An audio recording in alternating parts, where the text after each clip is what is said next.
नमस्कार, मैं हूं आपके साथ अभिमन्यु शर्मा। भारतीय परिवेश जहां एक कन्या को माता माना जाता है, उसकी देवी की तरह पूजा की जाती है, विशेषकर कुंवारी कन्या की, और समय नवरात्रि का चल रहा है। इन दिनों तो कन्या को विशेष सम्मान दिया जाता है, उसकी पूजा अर्चना की जाती है। ऐसा माना जाता है कि इन दिनों में स्वयं देवी माँ कन्या के शरीर में प्रविष्ट होती है और अपना भोजन, अपना प्रसाद ग्रहण करती है। लेकिन उसी भारतीय परिवेश में जहाँ देवियों का नाम भी देवताओं से पहले लिया जाता है, चाहे गौरी शंकर हो, उमा शंकर हो, राधा कृष्ण हो, सीताराम हो, उस देश में इस प्रकार की दुर्गति कन्याओं की हो चुकी है कि उन कन्याओं को जन्म के बाद ही छोड़ दिया जाता है। उन्हें उनका परिवार स्वीकार नहीं करना चाहता क्योंकि उन्हें बेटा चाहिए, और इसी प्रकार का काम यहाँ पर हुआ है। हनुमान जी की मूर्ति हमारे पीछे आप देख सकते हैं। इसी हनुमान जी के चरणों में एक देवी स्वरूप कन्या को यहाँ पर छोड़ दिया गया। मात्र 1 या 2 दिन उसकी आयु रही होगी, नवजात थी वो, और अच्छी हालत में थी। हालांकि ये सोचने वाली बात है कि उसे किस स्थिति में छोड़ा गया। उसकी माँ ने उसे छोड़ा है, उसके पिता ने उसे छोड़ा है, या फिर अन्य कोई उसका अभिभावक रहा होगा जिसने उसे छोड़ दिया है, या फिर कुछ छुपाने के लिए किया गया है। लेकिन अच्छी हालत में थी बच्ची, स्वस्थ थी। करीब 3 किलो के आसपास उसका वजन जो है बताया जा रहा है, और अच्छी तरह से तिलक किया हुआ था, चुनरी चढ़ाई हुई थी, यानी पूजा अर्चना उसकी की गई थी। फिलहाल उसे पानीपत के सरकारी अस्पताल के क्यू सेंटर में पहुंचा दिया गया। लेकिन अब तक ये पता नहीं चल पाया कि वो शख्स कौन था जिसने काम किया, क्योंकि अब मंदिर में निर्माण कार्य चल रहा है। आप देख सकते हैं तो सीसीटीवी कैमरे यहाँ पर नहीं लगे हुए। पीछे आप देख सकते हैं लाइट की और कैमरों की फिलहाल व्यवस्था नहीं है। इस बारे में ज्यादा जानकारी हम मंदिर प्रशासन से लेंगे, जो उनके प्रधान है, पदाधिकारी हैं, सदस्य हैं या कार्यकर्ता है, जो भी है, सेवादार है, उनसे पूछेंगे कि ये क्या कुछ मामला है। हालांकि सुनने में ये भी आ रहा है कि बच्ची को गोद काफी फोन आ रहे हैं, लेकिन देखना ही होगा कि आगे क्या कुछ होता है उस बच्ची का। उसके अभिभावक, उसके माता पिता मिलते हैं, या फिर उसे कोई गोद लेगा, क्या स्थिति, वो हम आगे आपको बताएंगे जो भी रहेगा। लेकिन फिलहाल चलिए मंदिर के जो प्रधान, सेवादार या जो भी है यहाँ पर थे, जिनके पास जानकारी है, उनसे बातचीत कर लेते हैं। इस समय मंदिर की जो समिति है, उसके जो सदस्य हैं, पदाधिकारी हैं, सेवादार हैं, वो हमारे साथ है, और यहाँ जो समिति के प्रधान है मंदिर की, वो हमारे साथ है। उनसे थोड़ा सा इस बारे में जानकारी ले लेते हैं, पूछ लेते हैं कि क्या कुछ ये मामला था, किस समय की बात थी, और क्या कुछ इन्हें इस विषय में पता है। सर, क्या कुछ हुआ था, मतलब कब की बात है ये, और क्या पता आपको इस बारे में, कितनी सूचना है?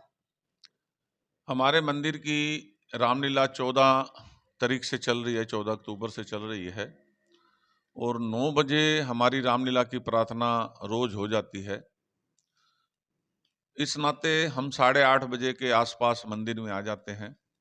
कल भी मैं 8:30 बजे के आसपास मंदिर आ गया था, और 8:37 पर, ये समय अपने मोबाइल पे मैंने देखा है, हमारे एक श्रद्धालु बहन जी हैं, ज्योत्सना बहन जी, वो मंदिर में माथा टेकने आती हैं, रोज उनका नित्य कर्म है ये। वो माथा टेकने मंदिर के में प्रभु के दर्शन करने आए थे। तो जैसे ही वो हनुमान जी के मंदिर में दर्शन करने गए, तो वहां पर हनुमान जी के चरणों में एक नवजात बच्ची बिलख बिलख के रो रही थी।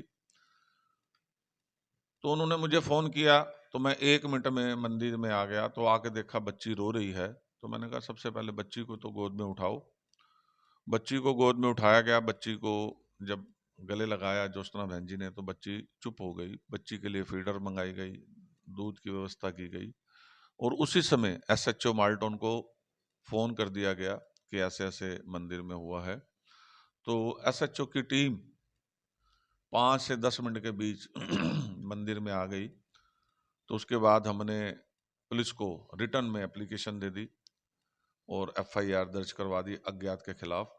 और पुलिस की कस्टडी में, और हमारी संगत भी कुछ साथ, बच्ची को लेकर सिविल हॉस्पिटल में मेडिकल के लिए ले गए। बच्ची को सिविल हॉस्पिटल में उस समय एडमिट करा दिया गया। हमारे यहाँ नवरात्रे के उत्सव भी चल रहे हैं, तो बच्ची के सिर पर, माथे पर तिलक लगा हुआ था, सिंदूर लगा हुआ था, और सिर पर चुनरी भी बंधी हुई थी। तो हमारी संगत बहुत भावुक हो गई, और उन्होंने ये कहा कि अगर प्रधान जी आप चाहो तो हम बच्ची को अपने पास रखने को तैयार हैं, अडॉप्ट करने को तैयार हैं। और आज तो ना जाने कहाँ-कहाँ से मुझे फ़ोन आ रहे हैं बच्ची के अडॉप्ट के लिए। पर सबसे पहले पुलिस कार्रवाई ज़रूरी होती है और पुलिस कार्रवाई चल रही है। अभी एसएचओ की पूरी टीम मंदिर में ही आई हुई है और पूरी गली में सीसीटीवी कैमरे खंगाल रहे हैं और अभी उनका मुझे दोबारा भी फ़ोन आया कि हम 10 मिनट में मंदिर में आ रहे हैं। और इस बच्ची के लिए मैं इतना ही कहूँगा, जैसे ही पुलिस कार्रवाई हो जाएगी, हमारे मंदिर प्रशासन का यह निर्णय है, इस बच्ची को अनाथ नहीं रहने देंगे, इस बच्ची की सेवा करेंगे।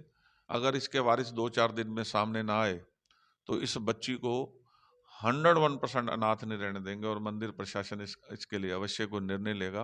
बच्ची कितने दिन की थी और स्वस्थ थी या अस्वस्थ, किस हालत में थी? बच्ची बिल्कुल स्वस्थ थी, जो वहाँ उसके बाद जब वो चुप हुई तो वो खेलने भी लग गई थी।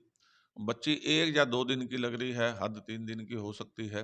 बिल्कुल नवजात बच्ची है और बच्ची उस समय जब चुप हो गई थी, उसके बाद वो अपने पैरों के साथ हलचल कर रही थी, खेल रही थी। मंदिर में सीसीटीवी कैमरे नहीं है, क्या निर्माण कार्य चल रहा है इस वजह से? नहीं तो शायद पता भी चल जाता। मंदिर में सीसीटीवी कैमरे हर जगह पे लगे हुए हैं। पिछले दिनों कुछ तार कट गई जिसके कारण काम नहीं कर रहे। मंदिर के सारे दीवारों पे अभी भी आप देखेंगे सीसीटीवी कैमरे लगे हुए हैं। मंदिर का निर्माण, नवनिर्माण मंदिर पिछले कुछ वर्षों से बन रहा है, आपकी जानकारी में भी है और मूर्ति प्राण प्रतिष्ठा 19 जनवरी से लेकर 25 जनवरी को होने जा रही है। इस कारण हो सकता है कंस्ट्रक्शन के दौरान कहीं तारें कट गई हों और सीसीटीवी कैमरे बंद हो गए हों। पर पूरी गली में हमारे यहाँ सामने शोरूम भी हैं, सब कुछ है और मेरे ख्याल में एसएचओ साहब सारी गली के सीसीटीवी खंगाल रहे हैं और आगे देखो पुलिस प्रशासन काम कर रहा है अपना। चलिए एक आखिरी और छोटा सा सवाल, आप बड़े बुजुर्ग भी हैं, तो बच्ची को चुनरी बंधी हुई थी, एक तरह से पूजा अर्चना शायद की गई हो, उसकी तिलक लगा हुआ, तो क्या लगता है कि किस स्थिति में छोड़ा गया है? माँ ने छोड़ा है, पिता ने छोड़ा है, फिर कुछ छुपाने के लिए काम किया गया है? जी, इस बारे में हम कुछ नहीं कह सकते कि माता ने क्यों छोड़ा, क्या मजबूरी थी उसकी, हम नहीं कुछ कर सकते, ना हम किसी बुराई कर सकते। अब हमें तो नवरात्रे के मौके हैं, जबकि माँ लक्ष्मी खुद धरती पर आई हुई है आजकल और सबको देख रही है, तो हमें इसमें कुछ नहीं कर सकते कि क्यों छोड़ के गई। चलिए अच्छी बात है, किसी पर इस प्रकार के आरोप भी नहीं लगाए जा सकते यदि पता ना हो, और समस्या भी यही है, बात भी यही है कि पता नहीं है कि छोड़ा किसने है, माता है, पिता है, या अभिभावक कौन है इस बच्ची के, और किस कारण से इसे छोड़ा गया है ये पता नहीं है। फिलहाल बच्ची को सिविल अस्पताल भिजवा दिया गया है और जो औपचारिकताएं हैं, जो कार्रवाई है वो पूरी की जा रही है। उसके बाद देखना होगा कि बच्ची को कोई गोद लेता है या फिर अच्छा हो, यदि अभिभावक जो है बच्ची को वो मिल ही जाए तो उससे अच्छा तो कुछ नहीं हो सकता। लेकिन इस घटना के बारे में आप कमेंट बॉक्स में ज़रूर बताएं कि ये क्या स्थिति रही होगी, किस स्थिति में बच्ची को छोड़ा गया है, और वीडियो को जो है ज़्यादा से ज़्यादा शेयर कर दीजिए। मैं हूं आपके साथ अभिमन्यु शर्मा।